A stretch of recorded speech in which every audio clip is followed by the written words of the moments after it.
Well, jumping over to the SEC East, so you've already expressed that you think Emory Jones is going to be a solid quarterback, and we all know Dan Mullen, how good of a coach he is, but certainly lost a good, several elite playmakers off that team on especially the offensive side of the ball. So, what are you anticipating for the Gators this year? I mean, are they going to be more defensive, running the ball type team? What do you see for the Gators there, and what's the path to them repeating in the East potentially?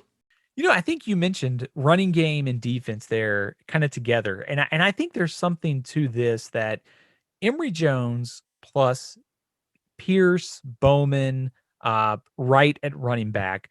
Perhaps Florida this year, maybe doesn't play with as quick of a tempo. They can use that running game to protect their defense to some extent. And their defense, from a talent standpoint, should be better. I mean, you throw Elam at cornerback and guys like Brenton Cox and Ventrell Miller, they should be better on defense. So I think it's hard for me to see them replicating giving up 6.1 yards per play next season. They should be better there.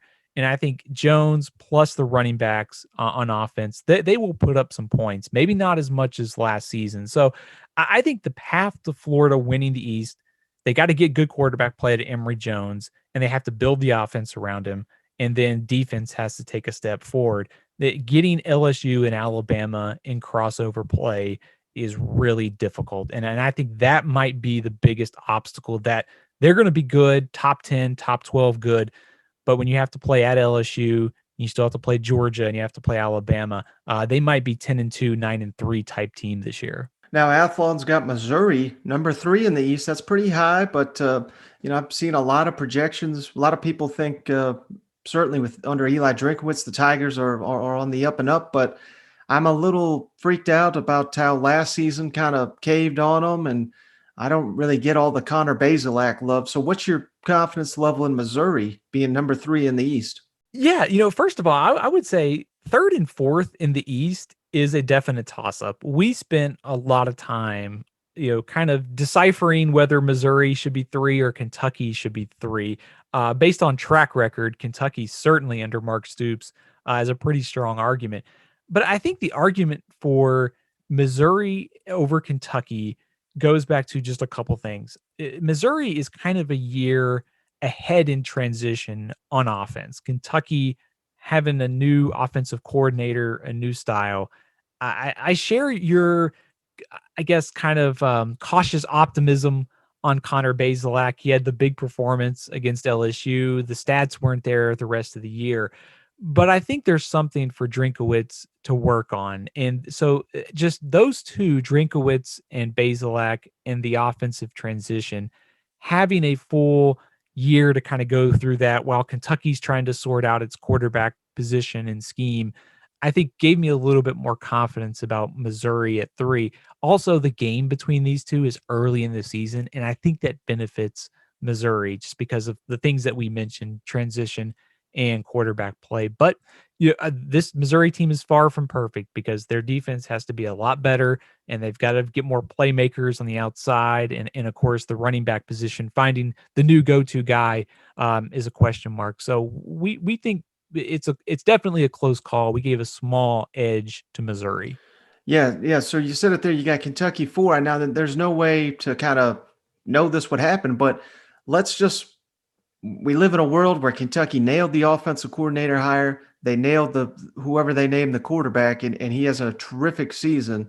If that were to happen, those two things, could you see Kentucky possibly making a jump all the way up to maybe even number 2 in the East if those two dream scenarios happen for the Wildcats? It's a good question. I think first of all, I've mentioned Florida's crossover. If you think Florida loses to LSU, Alabama, and Georgia, you're already looking at 3 SEC losses. Could Kentucky beat Florida head to head? Yeah, sure. They just did it a couple years ago. So, yeah, I mean, I think if things fall into place, we're going to miss on Kentucky. I just think the quarterback offensive transition, the playmakers at receiver may keep this team down at number 4 this year, but we still think they're going to be, a top 35 team. And some of the things that, you look at their defense, only 4 starters are back. I think they're gonna be fine there and on the offensive line. And I love watching Christopher Rodriguez, the running back too. He's gonna have a Mhm. good season. So if things fall into place, we will miss on Kentucky, but I also think we are concerned about those offensive, question marks like you mentioned. Now, number 5, you got Tennessee, and I certainly understand that, but I think it's very popular to just kind of crap all over the Vols with all the guys they had departing and all the scandal and everything. And some people think Tennessee's the worst team in the SEC, but I think they're a lot more talented than people give them credit for. And I think Josh Heupel, while he may not have a deep team, I think he's taken over several positions that have quality players. So thoughts on the Vols there at number 5 in the SEC East? Yeah, I share kind of your thoughts there that Heupel it has enough to get to a bowl game this year. If you give Tennessee wins over South Carolina, Vanderbilt, and the 3 non-conference games they'll be favored in, there's 5 right there. Mhm. They just need to beat Pitt or pick up another win in SEC play to get to 6. I think if you start going down the roster for Tennessee, they are thin at some spots, but I think dipping into the transfer portal like they have on defense, especially at linebacker, will help them a lot. And I think fill some of those gaps. Offensively, Tennessee's got options at quarterback, whether it's Milton, Hendon Hooker, Harrison Bailey. At least they have options. And Heupel has shown that he can get quality quarterback play. And having that many options that are talented, I think he'll figure something out. And I kind of liked some of Tennessee's playmakers at running back and receiver, especially Jalen Hyatt, Cade Mays and Darnell Wright. That's a pretty talented, twosome to build your offensive line around. So I don't think, like you mentioned, depth is a major issue for Tennessee, but there's enough frontline talent. And if they can squeeze out decent quarterback play, just getting to 6-6 would be a good accomplishment for Josh Heupel, and I think that's very achievable this year. Now, number 6, you got South Carolina. Now, again, kind of similar to Tennessee. There's, the defensive line looks very good. The offensive line is experienced, and maybe the best group of running backs in the entire SEC. I know Texas A&M and Georgia fans get mad when I say that. So there are pieces there to like about South Carolina, but it's got to be tough to project what they're going to do under a first-time head coach and an offensive coordinator that I never even heard of till he got the job. But what are your thoughts on the Gamecocks there at number 6 in the East? Yeah, a really hard team to get a read on, like you said. I think the first thing that jumps to mind is Shane Beamer was a popular hire, and I think he's also inheriting a job that's got a lot of work.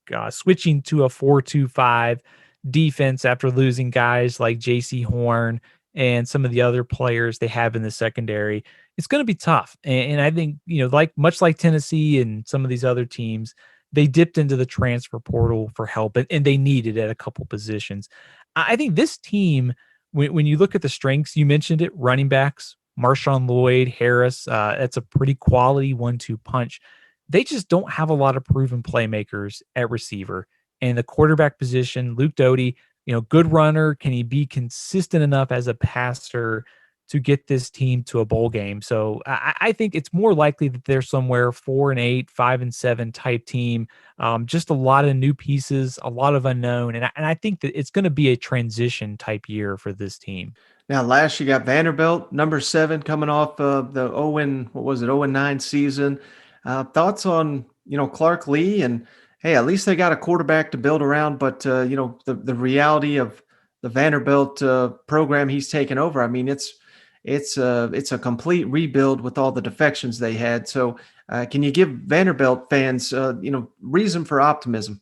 So I think the first thing that jumps to my mind this offseason is listening to Clark Lee, you get the impression that it is not a 1 year fix. He's talking, 5, 10 year plans. So in some respects, I know that's not like optimistic for Vanderbilt, but I really think they nailed the coaching hire. He, Nashville native, played at Vanderbilt, understands what it takes to win there and the challenges. And they took a step forward by the facility announcement, all those things. Like Vanderbilt has had a pretty good offseason, just getting Clark Lee with everything with the facilities. So I think it is a true kind of year zero type situation.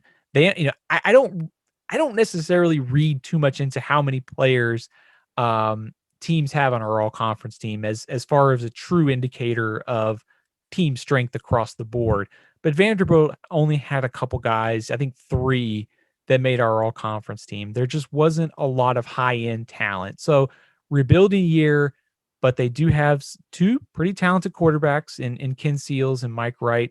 That at least gives them something to build around. So I think if you're Vanderbilt, just getting to 3, 4 wins, maybe picking off a team in the SEC during conference play would be a good season. So it's truly a rebuilding effort, but I think Clark Lee is going to get it right in the long term.